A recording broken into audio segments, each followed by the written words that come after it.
Hello student, welcome to Make academy. कैसे आप लोग? आज हम देखेंगे 2015 का एमपी बोर्ड का पूरा क्वेश्चन पेपर सॉल्व करेंगे। ऑब्जेक्टिव टाइप क्वेश्चन, हर क्वेश्चन को अपन डिटेल में डिस्कस करेंगे, तो इस वीडियो को पूरा देखिएगा। अगर आपको कुछ भी डाउट हो तो आप बैक जाइएगा और वापस से वीडियो को चालू करिएगा।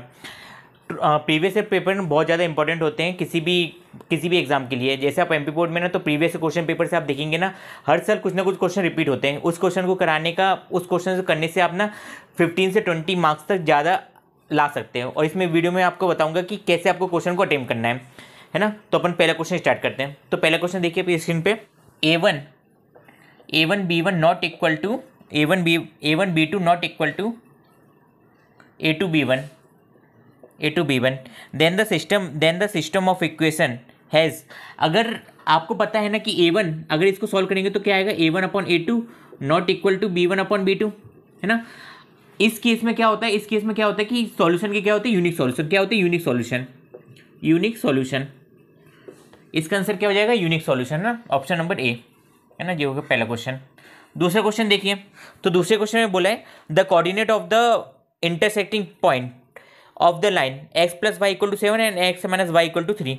तो आप क्या करिए, इस इक्वेशन में जितने भी ऑप्शन दिए ना, आपको सबको रख के देख लीजिए। अगर जो सेटिस्फाई कर जाए इक्वेशन को, तो वो क्या हो जाएगा, आपका कोऑर्डिनेट कहलाएगा। जैसे आप 4,3 रखते हैं तो 4 + 3 = 7 होता है, हाँ, लेकिन 4 - 3 = 3 नहीं होता है, तो वो गलत हो जाएगा। दूसरा रखिए 7 और 4, 7 + 4 = 11 होता है, वो 7 के बराबर नहीं आएगा, तो वो भी गलत हो जाएगा।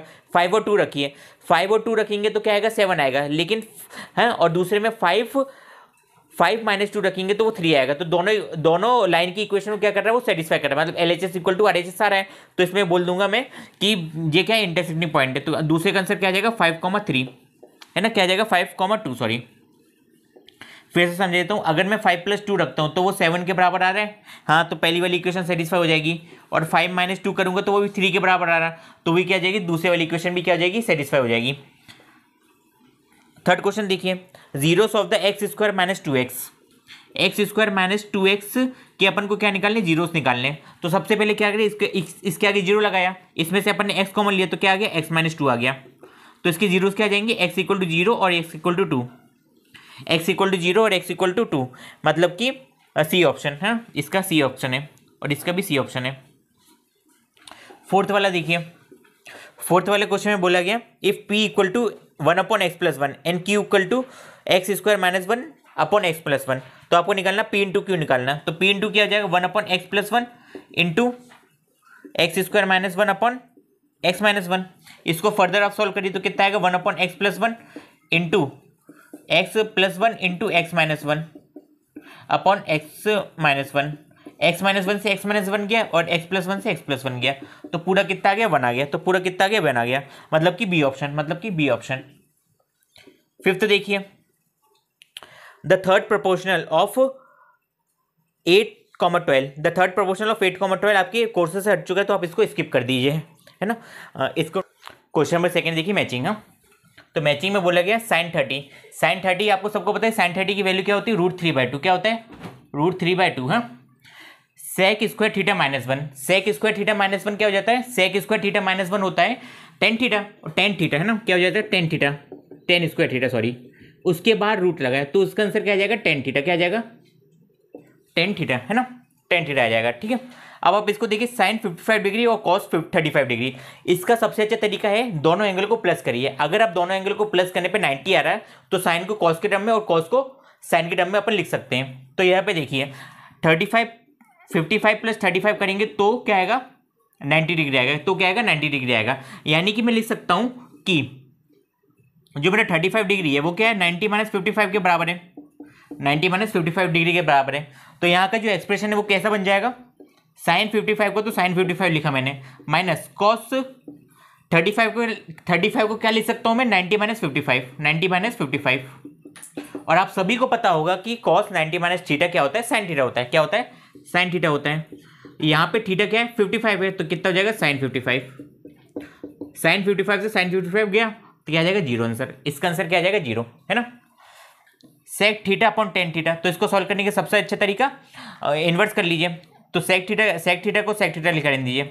tan θ किसके बराबर हो जाएगा, sin θ अपॉन cos θ, अब कॉस थीटा ऊपर जाके सेक में मल्टीप्लाई हो जाएगा, तो क्या आ जाएगा sec theta into cos theta upon sine theta, है ना। Sec theta into cos theta क्या होता है 1 होता है, क्या होता है 1 होता है, तो यहाँ पे 1 अपॉन साइन थीटा आ गया। जैसे ही 1 अपॉन साइन थीटा आया तो साइन थीटा को उल्टा कर दीजिए, तो साइन थीटा का उल्टा क्या हो जाएगा कॉसिक थीटा, क्या हो जाएगा कॉसिक थीटा, है ना। साइन थीटा का उल्टा हो जाएगा कॉसिक थीटा। फिफ्थ वाला देखिए 1 माइनस साइन स्क्वायर थीटा, तो 1 माइनस साइन स्क्वायर थीटा होता है कॉस स्क्वायर थीटा, और उसके ऊपर लगा है root upon sine theta. Cos square theta जब बाहर निकलेगा रूट से तो क्या हो जाएगा कॉस थीटा हो जाएगा upon sine theta. Cos upon sine क्या होता है कॉट थीटा, क्या होता है कॉट थीटा, ठीक है, नोट कर लीजिए। क्वेश्चन नंबर 3 है फिल इन द ब्लैंक्स है। फिल इन द ब्लैंक्स का पहला क्वेश्चन, द इक्वेशन जिसकी मैक्सिमम डिग्री क्या हो 2 हो, तो कौन सी इक्वेशन कहलाती है क्वाड्रेटिक, कौन सी इक्वेशन कहलाती है क्वाड्रेटिक। दूसरे वाले में देखिए, दूसरे वाले में बोला गया द रिडक्शन है, तो क्या स्किप है, तो आप उसको मतलब छोड़ दीजिए, आउट ऑफ कोर्स है। थर्ड वाला एक्स नहीं इधर पे आउट ऑफ कोर्स है, आउट ऑफ कोर्स। थर्ड वाला the article if the corresponding angle of two triangle are equal, अगर करस्पॉन्डिंग एंगल इक्वल होते किसी भी ट्रायंगल में तो वो ट्रायंगल क्या होते सिमिलर, वो ट्रायंगल क्या हो जाते सिमिलर। फोर्थ वाला the solid bounded by the two concentric sphere, अगर स्फीयर के कंसंट्रेटिक है तो अपन उसको क्या बोलेंगे स्फेरिकल सेल, क्या बोलेंगे स्फेरिकल सेल। इसका आंसर स्फीयर भी हो सकता था लेकिन स्फेरिकल सेल भी सही है। फिफ्थ वाला a line segment joining the 2 point of the circumference, अगर कोई भी लाइन सेगमेंट है, लाइन सेगमेंट सर्कमफ्रेंस के किसी भी 2 पॉइंट को टच कर रही है तो वो क्या कहलाएगी उसकी कॉर्ड, क्या कहलाएगी उसकी कॉर्ड। तो फिफ्थ का आंसर हो गया फॉल्स है आपका। तो पहला वाला तो the service tax is a indirect tax, तो वो तो आउट ऑफ कोर्स है तो उसको छोड़ दीजिए। The statements of Thales theorem, क्या बोला है थेल्स थ्योरम की स्टेटमेंट पे, if a line joining any 2 side of a triangle in the same ratio then the line must be parallel to the third side. ये triangle हो गया, ये side होगी अपनी जो ABC है ना। फर्स्ट वाला तो आउट ऑफ कोर्स है, सेकंड वाला देखिए ABC है तो इसको नाम दीजिए PQ नाम दे दीजिए। तो क्या कंडीशन होनी चाहिए AP upon PB equal to AQ upon QC। इस कंडीशन पे बोलेंगे अपन की PQ is parallel to BC, लेकिन इसमें बोला कि सेम रेशियो में, तो वो क्या हो जाएगा फॉल्स हो जाएगा, क्या हो जाएगा फॉल्स। थर्ड वाला देखिए, थर्ड वाले में बोला गया a circle can be drawn passing through the 3 non collinear point. हाँ अपन बना सकते हैं 3 नॉन कोलिनियर पॉइंट से सर्कल अपन बनाना आसान रहेगा अपने लिए, तो ट्रू है। मतलब देखिए तीन पॉइंट ले ली मैंने, इधर से मैं सर्कल बना सकता हूँ इसको ऐसे, है ना। अभी नहीं बना पर आप बना लीजिएगा अच्छे से। कोलिनियर पॉइंट का मतलब होता है एक लाइन में आना, अगर तीनों पॉइंट एक ही लाइन में आएंगे तो कभी सर्कल नहीं बन पाएगा, इसलिए नॉन कोलिनियर पॉइंट से अपन बना सकते हैं सर्कल।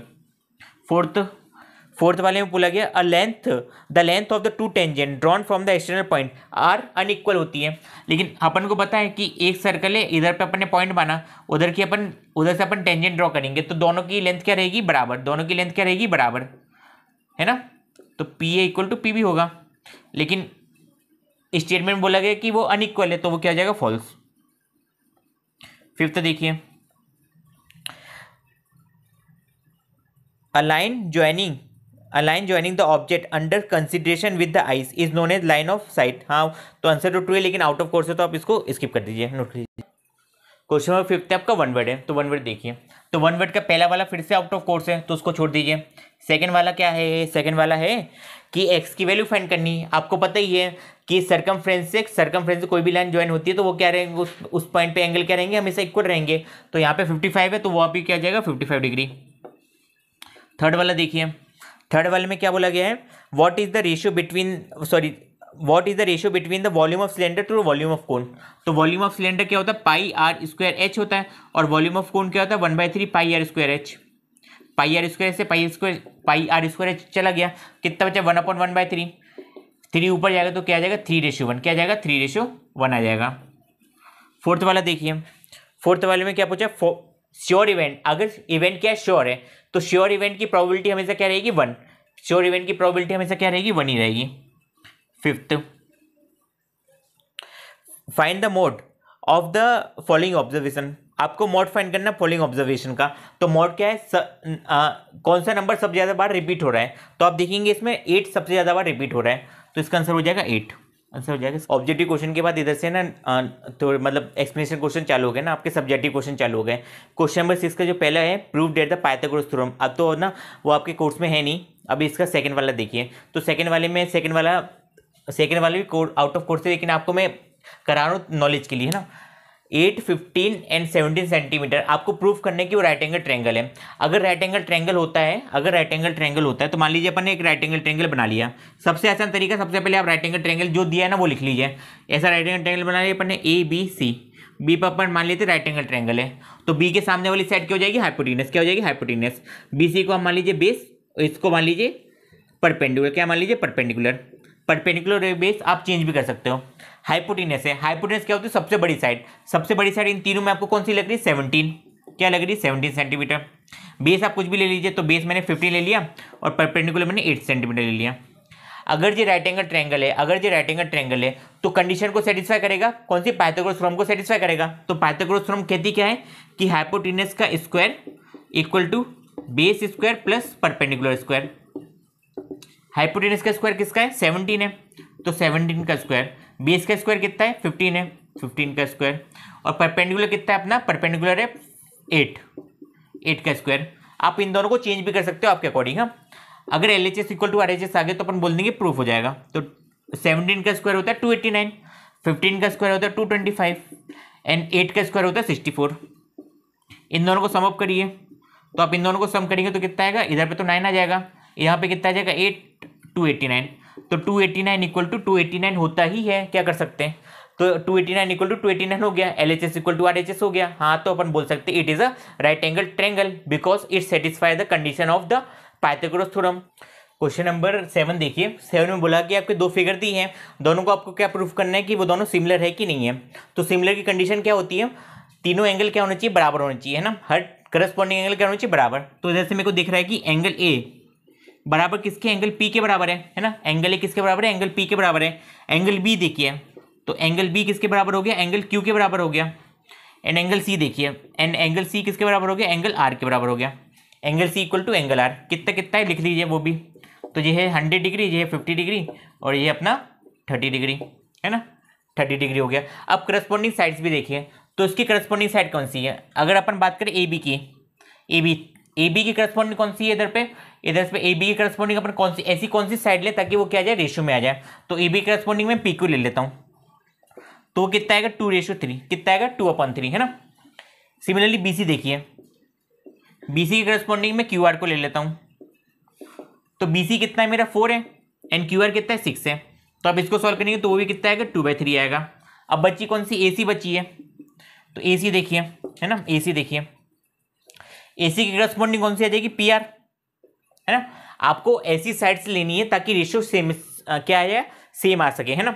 तो यहाँ पे ए सी बची है, तो ए सी देखिए, ए सी है मेरी 3 है, ए सी मेरी 3 है और पी आर है 4.5। इसको देखिए 0, है ना। अब आप 15 से डिवाइड कर दीजिए, 15 2 जा 15 3 जा, तो वो भी क्या आ गया मेरा 2/3 आ गया। तो मैं बोल सकता हूँ कि A B upon P Q is equal to B C upon Q R is equal to A C upon P R equal to 2/3। क्या आ गया 2/3, यानी कि एंगल भी बराबर आ गए और साइज का रेशियो भी क्या आ गया, करस्पॉन्डिंग साइज का रेशियो भी आ गया बराबर। तो मैं ऐसा लिख सकता हूँ कि इधर पे triangle A B C is similar to triangle P Q R, है ना, is similar to triangle P. Question number 7 का और देखिए। क्वेश्चन नंबर 7 के और में बोला है कि ट्रायंगल पीओएस, ट्रायंगल जो है पीओएस एंड ट्रायंगल आरओक्यू दोनों ही क्या है, सिमिलर है। तो आपको प्रूफ करना है कि पीएस इज पैरेलल टू किसके, क्यू आर के हैं। तो आपको इसको प्रूफ करना है। तो देखिए इसको कैसे प्रूफ करेंगे अपन। अगर दोनों ट्रायंगल सिमिलर है तो या तो वो क्या कहेंगे, या तो अपन बोल सकते हैं कि तीनों एंगल क्या हो उसके बराबर हो, या तो तीनों साइड क्या हो, प्रोपोर्शनल में हो। लेकिन आपको इधर पे दिख रहा होगा कि कुछ भी साइड आपको प्रोपोर्शनल में नहीं दी है ना, साइड आपको प्रोपोर्शनल में नहीं दी है। तो आप एक एक चीज को उठाइए। तो यहाँ से मैं पी उठा लेता हूँ, तो यहाँ से पी उठाया तो उस वाले ट्रायंगल से मेरे को आर उठाना पड़ेगा। यहाँ से पी उठाया तो यहाँ से क्या उठाना पड़ेगा, आर, क्योंकि पहले नंबर यहाँ पे जो वर्ड लिखा है वो दूसरे नंबर के वर्ड्स की पोजीशन पे आने चाहिए। तो इधर पे फर्स्ट पोजीशन पी है, तो यहाँ के फर्स्ट पोजीशन में क्या है, आर है, तो इसलिए पी और आर को उठाया मैंने। उसके बाद सेकंड को देखिए, तो सेकंड में ओ इक्वल टू ओ आ जाएगा and S equal to Q आ जाएगा। ओ एस ओ पी और क्यू ओ आर दोनों क्या है, वर्टिकल अपोजिट एंगल, तो इधर लिख सकता हूं मैं वर्टिकल अपोजिट एंगल। ये दोनों एंगल क्या है, बराबर है, दोनों एंगल क्या है, बराबर है। यहाँ पे एस बराबर क्यू है, तो alternate interior angle, alternate interior angle, alternate interior angle. P बराबर आर क्या हो जाएगा, अल्टरनेट इंटीरियर एंगल। किस कंडीशन में होंगे, जबकि PS is parallel to RQ आएगा, है ना। PS अगर पैरेलल है RQ के, तो ही उस केस में दोनों अल्टरनेट इंटीरियर एंगल कहलाएंगे। तो हेंस प्रूव हो गया ये। क्वेश्चन नंबर 8 देखिए, 8 वाले में आपको एक ट्रायंगल दिया है और ऐसा फिगर दिया है। अब इस ट्रायंगुलर फिगर को देख के आपको थेल्स थ्योरम याद आनी चाहिए। थेल्स थ्योरम मतलब बेसिक प्रोपोर्शनलिटी थ्योरम। तो बेसिक प्रोपोर्शनलिटी थ्योरम क्या कहती है कि अगर कोई लाइन प्रोपोर्शन में डिवाइड कर रही है तो वो क्या रहेगी, तीसरे साइड की पैरेलल रहेगी, या फिर तीसरे अगर एक लाइन दूसरे साइड की क्या पैरेलल है तो वो दोनों को क्या करेगी, दोनों साइड को क्या करेगी, प्रोपोर्शन में डिवाइड करेगी। तो आपको दिख रहा है कि D parallel to BC given है, अपन को गिवन है ना, डी पैरेलल टू बीसी क्या है, गिवन है, गिवन है। तो अपन बोल सकते हैं जहां जहां, अब देखिए डी और ई कहाँ है, तो आपको दिख रहा है ए बी पे कट करा उसने और ए सी पे कट करा है ना, ए बी पे कट करा और ए सी पे कट करा। तो मैं लिख सकता हूं कि A D upon D B is equal to A E upon E C, लिख सकता हूं मैं। अब आपको A D upon D B का रेशियो दिया है 2/5 और लकीली आपको ई सी भी दिया है, तो ई सी कितना 10 है। इसको निकालना मुश्किल है कि आसान है, आसान है, देख लीजिए आप। तो क्रॉस मल्टीप्लाई कर दीजिए, 20 इक्वल टू 5x, 5 में ऐसा क्या मल्टीप्लाई करें ताकि 20 आ जाए, तो 4 आएगा। तो एस कैसे आएगा, 50/5 सॉरी 20/5 कितना हो जाएगा, 4।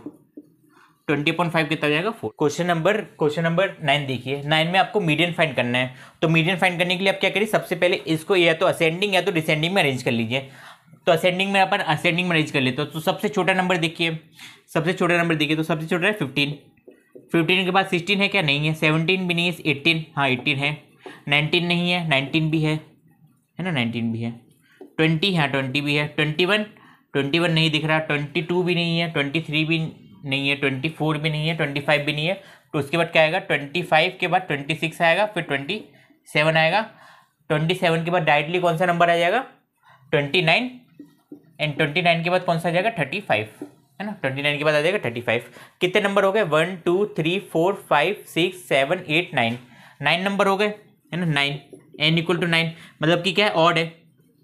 तो ऑड वाले में मीन कैसे निकालते हैं अपन, n+1/2 टर्म, ये होता है मीन है ना, सॉरी मीन नहीं, मीडियन। तो n कितना है, 9 + 1 सबको पता है कि 10 होता है। तो 10/2 कितना हो जाएगा, 5th टर्म है ना, 5th टर्म।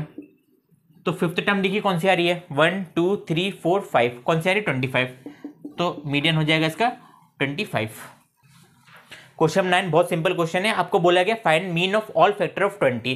तो 20 की जो फैक्टर है ना वो लिख लीजिए। तो सबसे पहले आप फैक्टर निकाल लीजिए। तो 20 सबसे पहले तो 2 से डिवाइड हो जाएगा तो क्या आएगा, 10 आएगा। फिर 2 से डिवाइड हो जाएगा तो क्या आएगा, 5 आएगा। फिर 2 से डिवाइड हो जाएगा तो क्या आएगा, फिर 2 से डिवाइड नहीं होगा तो किससे डिवाइड होगा, 5 से डिवाइड होगा। क्या आ जाएगा इधर पे, 1 आ जाएगा।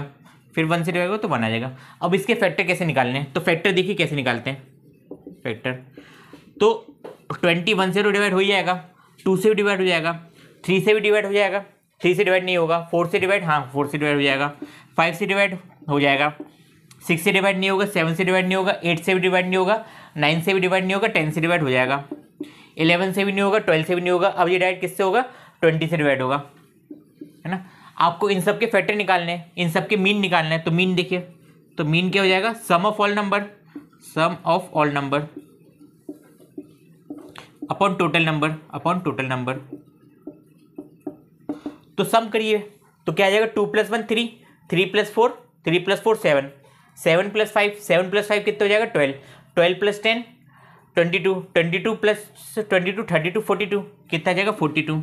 और नंबर कितने अपने पास, 1 2 3 4 5 6 है। तो 6 7 जो 42 होते हैं, 6 7 जो 42 होते हैं, तो मीन कितना आ गया 7। क्वेश्चन नंबर 10 देखिए, क्वेश्चन नंबर 10 में बोला है कि probability of raining tomorrow is 2/3 है, तो probability of not raining tomorrow क्या होगी? तो आपको पता है कि probability of event plus probability of not event, probability of event plus probability of not event कितना होता है? 1 बराबर होता है। कितना होता है? 1 बराबर होता है। अगर प्रोबेबिलिटी ऑफ इवेंट कितनी 2/3 है, 2/3 प्लस प्रोबेबिलिटी ऑफ नॉट ई, अरे होने की संभावना कुछ है, तो ना होने की संभावना 1 में से उसको माइनस कर दो, बस सीधी सी बात है।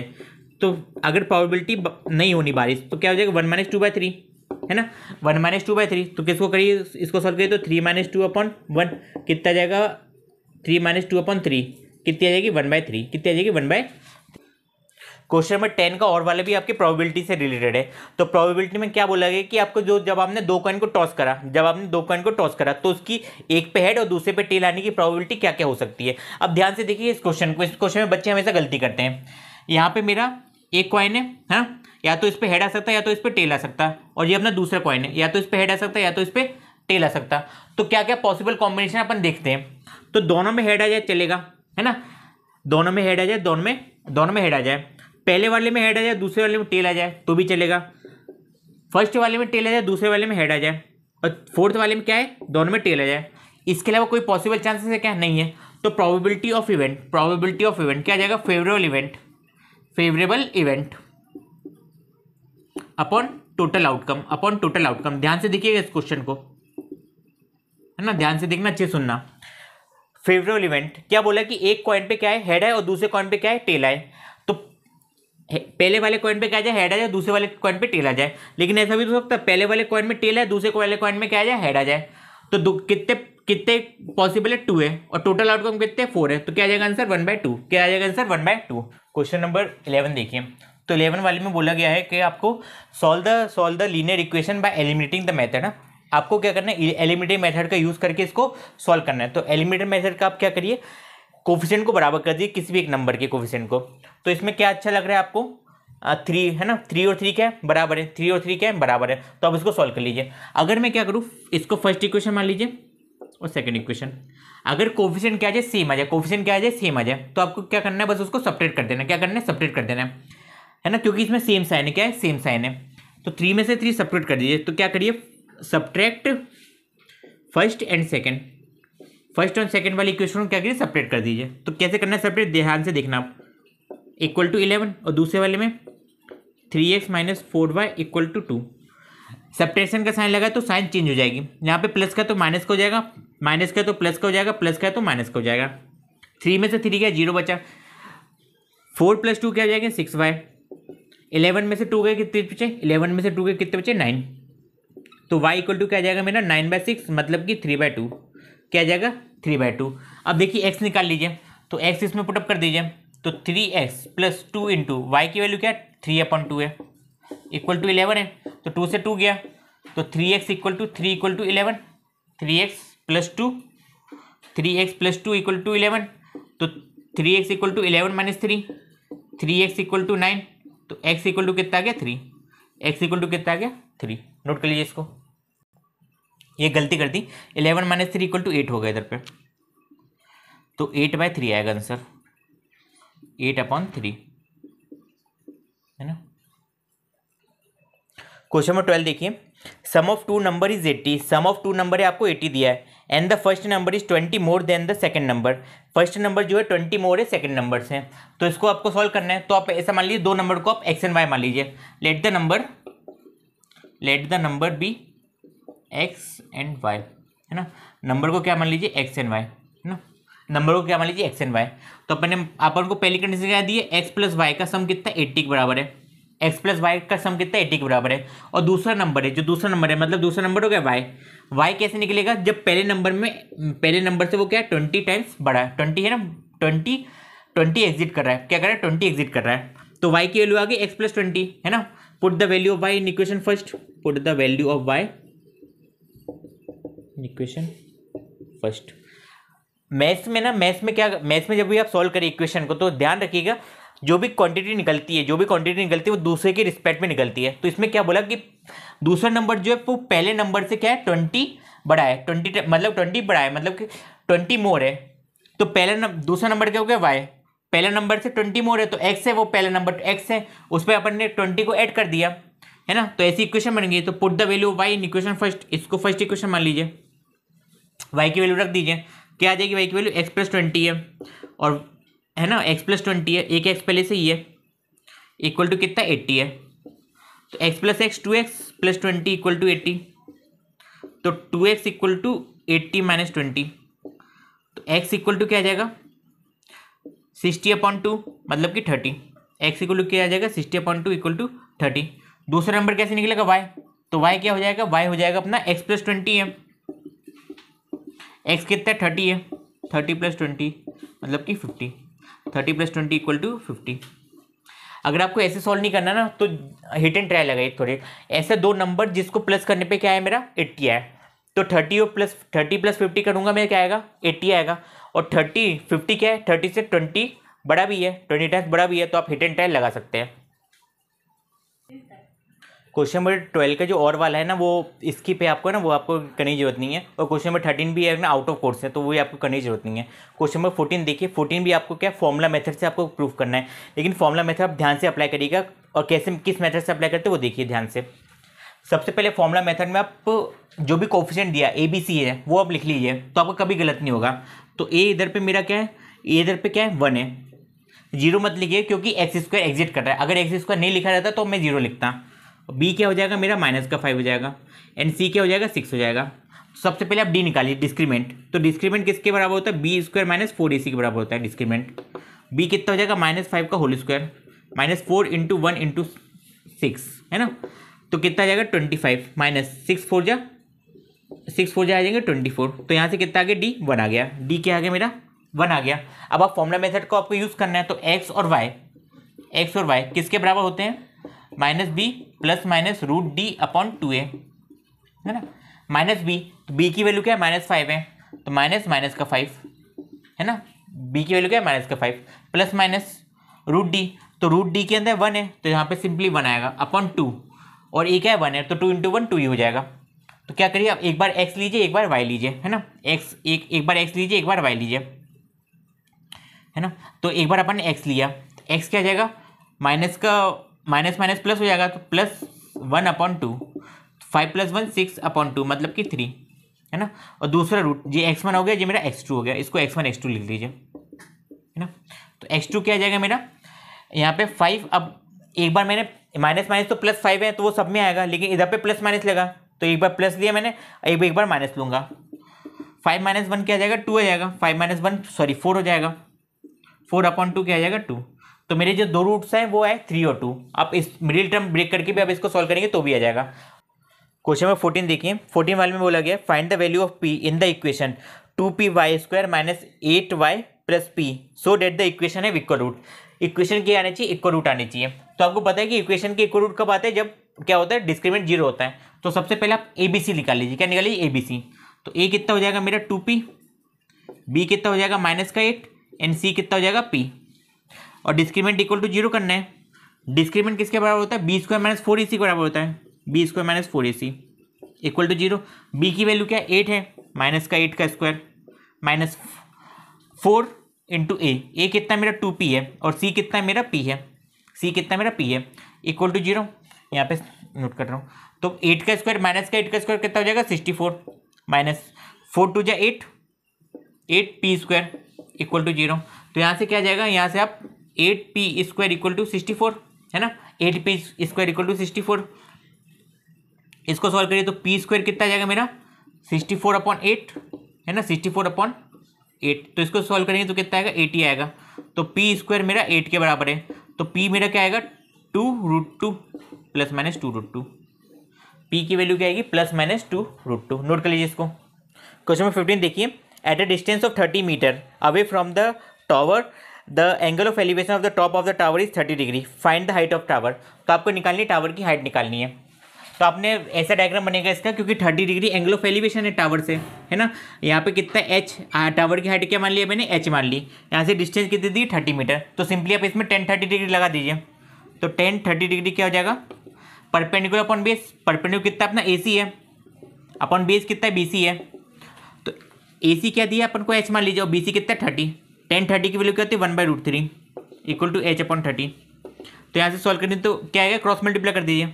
तो 30 इक्वल टू √3h, तो h इक्वल टू 30 अपॉन √3। इसको रेशनलाइजेशन भी कर देंगे, रेशनलाइजेशन कर दीजिए इसको, तो √3 इंटू √3 है ना।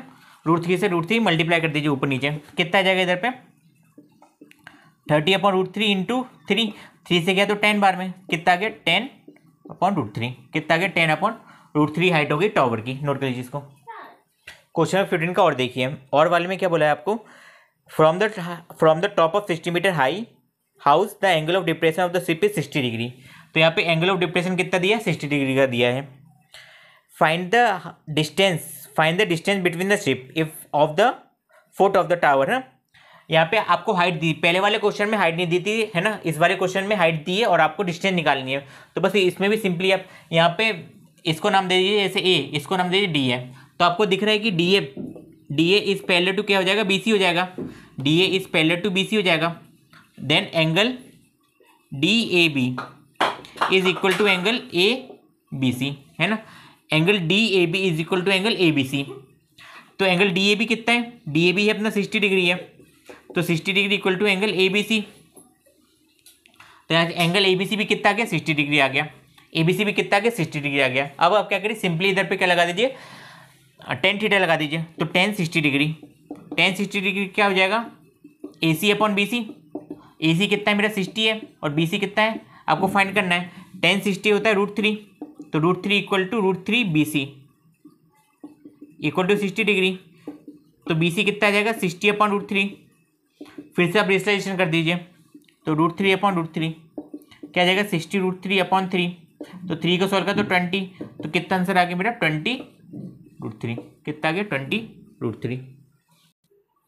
क्वेश्चन नंबर 16 देखिए, बोला गया in a circle are separate angle 45 degree, in the centre पे कितना एंगल है, 45 डिग्री का है। If the length of the arc is 11, find the radius. आपको रेडियस फाइंड करनी है। तो आपको पता है कि लेंथ ऑफ आर्क का फॉर्मूला क्या होता है, यानी कि एंगल कुछ ऐसा दिखेगा आपको। यहाँ पे कितना 45 डिग्री है, और ये लेंथ की आर्क कितनी है, 11 सेंटीमीटर दी है ना। तो आपको पता है कि लेंथ ऑफ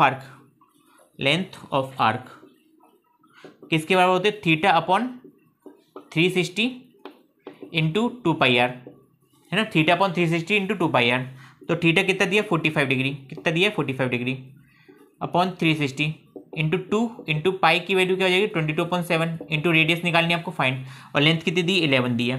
सॉल्व कर लीजिए। तो 45 से कितनी बार में जाएगा, 45 से 45 2 जा 90, है ना, 6 बार में जाएगा, है ना, क्योंकि 9 3 जा 9 बजे 9 9 2 जा 18 9 27 9 4 जा 36, 8 बार में जाएगा, है ना, 8 बार में जाएगा।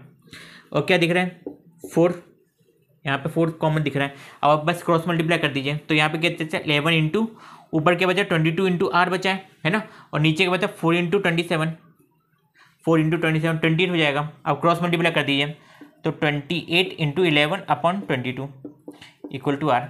कभी भी ऐसा इस वाले क्वेश्चन में आप कभी भी सॉल्व मत करिएगा जहाँ पे कैलकुलेशन ज़्यादा हो। तो 21 11 2 जा 22, तो 2 14 जा, तो रेडियस मेरी कितनी आ गई 14 सेंटीमीटर, कितनी आ गई 14 सेंटीमीटर। क्वेश्चन नंबर 16 का और वाला जो क्वेश्चन है वो बहुत मतलब इससे पहले वाली वीडियो में मैंने डिस्कस करा है। क्वेश्चन नंबर 2014 वाले पेपर में सेम क्वेश्चन आया था, तो उसमें डिस्कस कराया। तो अब वो करने की आपको जरूरत नहीं है, वो बहुत सिंपल क्वेश्चन है। ट्राई करिएगा, अगर कोई भी डाउट हो तो आप कमेंट बॉक्स में लिख दीजिएगा।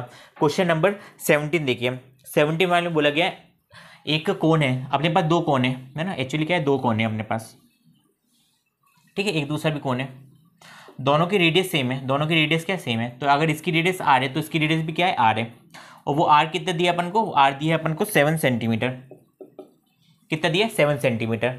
यहाँ पे हाइट दी है कुछ, यहाँ पे मान लीजिए हाइट h है, क्या मान लीजिए हाइट h है, इसकी हाइट इसकी हाइट मान लीजिए h1 है। लेटर सरफेस एरिया L1, मतलब स्लैंट हेड हो जाएगी L1, इसकी स्लैंट हेड को L मान लीजिए।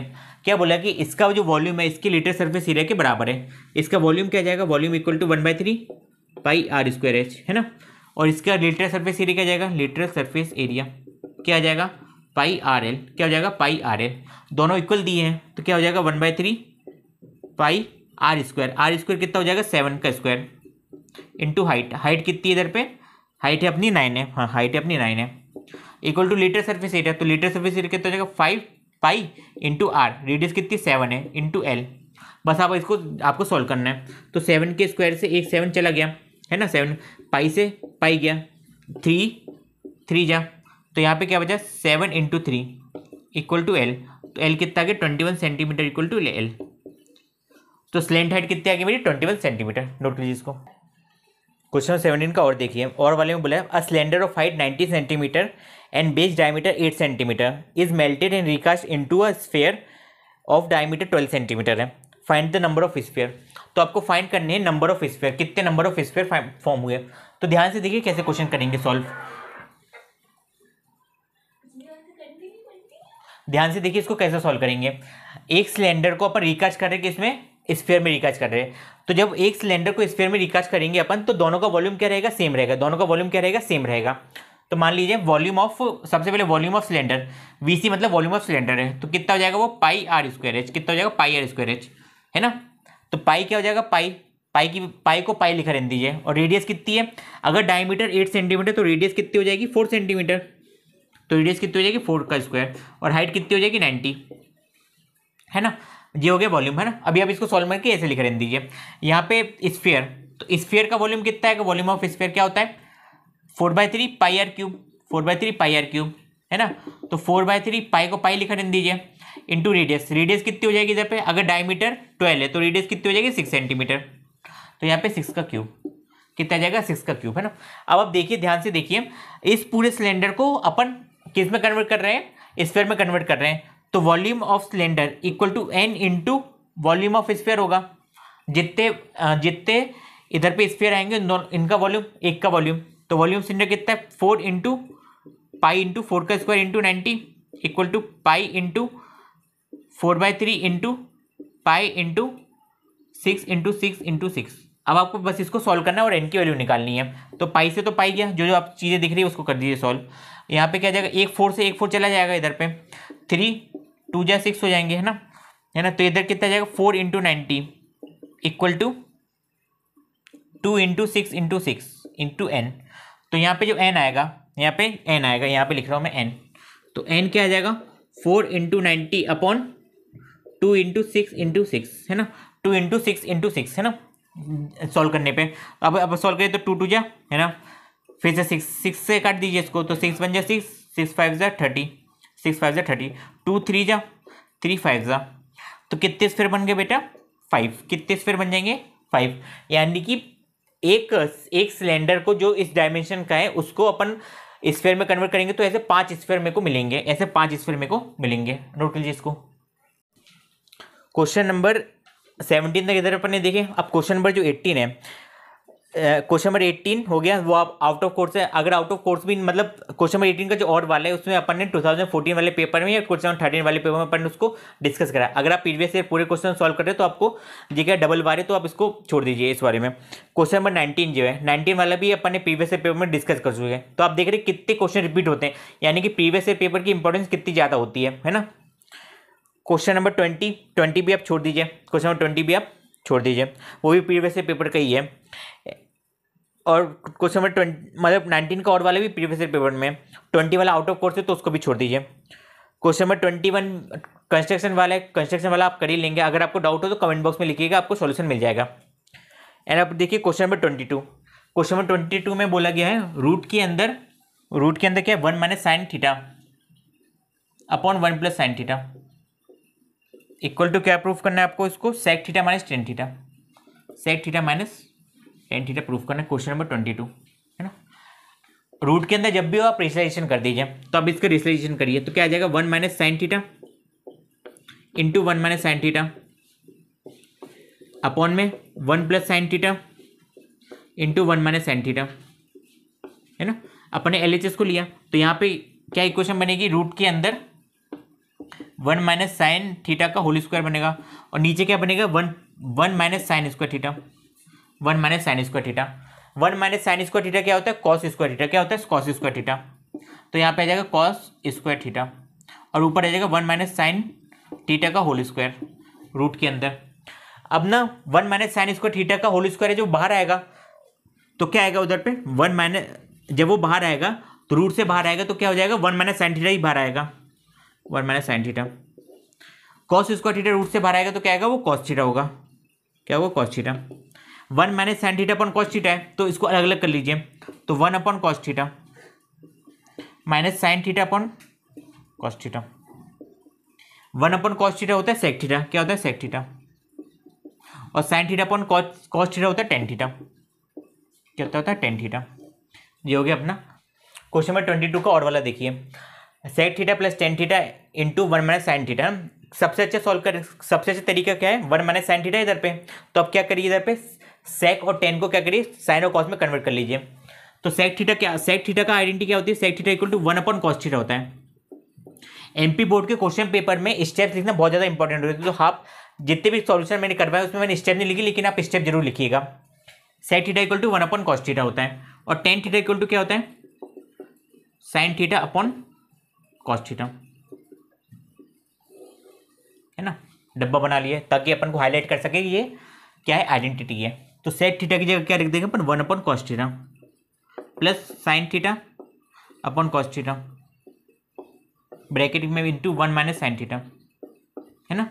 ऊपर क्या आ जाएगा, 1 plus sine theta upon cos theta, LCM लेंगे जब अपन, है ना। अपॉन कॉस थीटा, तो यहाँ पे कितना है, 1 माइनस साइन थीटा। क्या है, 1 माइनस साइन थीटा। ए प्लस बी इंटू ए माइनस बी, ए प्लस बी इंटू ए माइनस बी, क्या हो जाएगा, ए स्क्वायर माइनस बी स्क्वायर। कितना जाएगा इधर पे, 1 minus sine square theta upon cos theta, है ना। 1 माइनस साइन स्क्वायर थीटा क्या होता है, कॉस स्क्वायर थीटा। क्या होता है, cos square theta upon cos theta.